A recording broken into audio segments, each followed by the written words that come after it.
Right, scruffy. Anyway, I'm just about to turn it all off, so I thought I might as well video what I'm doing. Okay, this is how you go about turning off the heating system. First of all, what we need to do first, we first need to actually turn off the air source heat pump. I'm not going to bother turning it off at the pump itself, I'm just going to turn the power off. So the one we want is the one here that says pool heater. And we just flick that off like that. You'll notice that the circulation pump suddenly starts scooting and it's moving up. So you can then shut that, and that's that done. And the next thing you want to do is, when the pool's warming up, this is set onto manual. And what we need to do is, for normal running, and when the pool is up to temperature with the heating on, we need to have this switched over here to where it says automatic. Okay, and that now will come on when this time clock here tells it to. So I suspect it looks like it's the little, when the little yellow or blue blobs are pushed in, that's when the pump's going to run. What Paul did say is that whilst we're getting up to temperature, we'd run this on manual, so over here, and then when it's up to temperature, we switch it over to automatic and somehow decide how to make it run for 7 hours a day. So it needs to run for 7 hours also to maintain temperature. And if it's not maintaining temperature with 7 hours, it needs to go higher and possibly even run continuously. But that's something we're just going to have to learn as we go on. So that's the turned off. The circulating pump turned back to automatic, so she's just running the skimmers now, so that'll just skim the rubbish off the top and keep the pool nice and clean. That is the circulating pump on the right there, and that's gone quiet now. When the timer kicks in, it'll come back in. Just so you can see, over here, these are the pipes that go out to the heater, and this is the electric cable that goes to the heater. It comes from quite neatly there, and then up into the, no it doesn't, it comes neatly along here. Difficult to follow, sorry. And it's the black cable that goes up into there. It goes into that second RCD.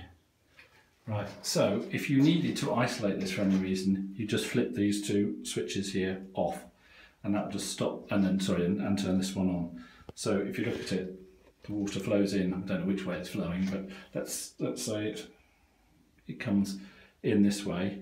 At the moment it's being stopped by this valve and being sent out and round the air source heat pump and back through there. I think it's probably the other way around actually, because hot water usually comes out the top, but anyway, you get the picture.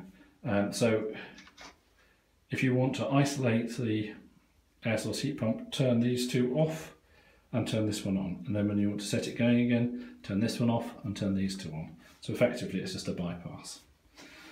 Okay, I'm going to leave all that turned on at the moment. I don't see any reason not to circulate it through there, because I think otherwise the water will just go horrible.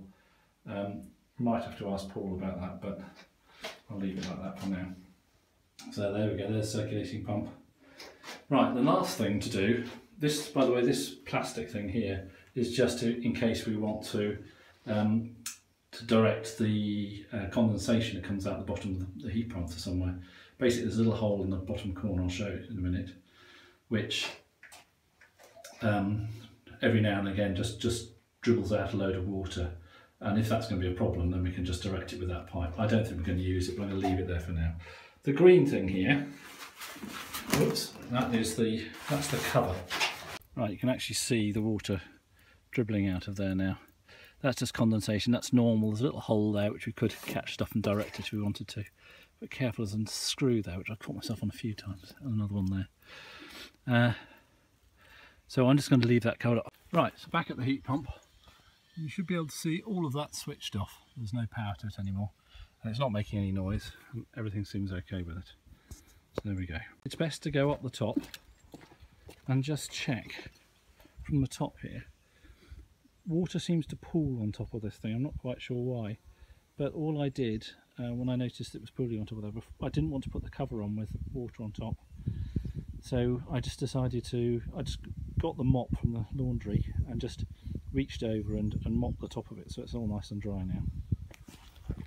So my next job is going to be put the cover on.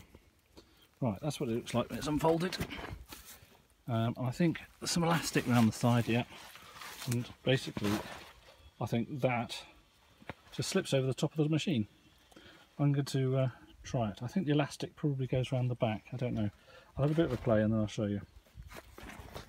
I've got the cover on, a little bit of a fiddle, but yes, the open bit goes on the back, and you know you've got it on right when you've got the logo on the top right corner there. And then I'm just going to have to figure out, yeah, just then to do it up, just simply do those straps up like, can't really see, that doesn't look ideal, but it's sort of on. It's all a bit floppy. I might see if I can fiddle around with that a little bit. Yeah, that worked a bit better. So it's under the electricity cable. I have to go vertical, sorry about this. Under the electricity cable and onto the Velcro, and then like this under that little support.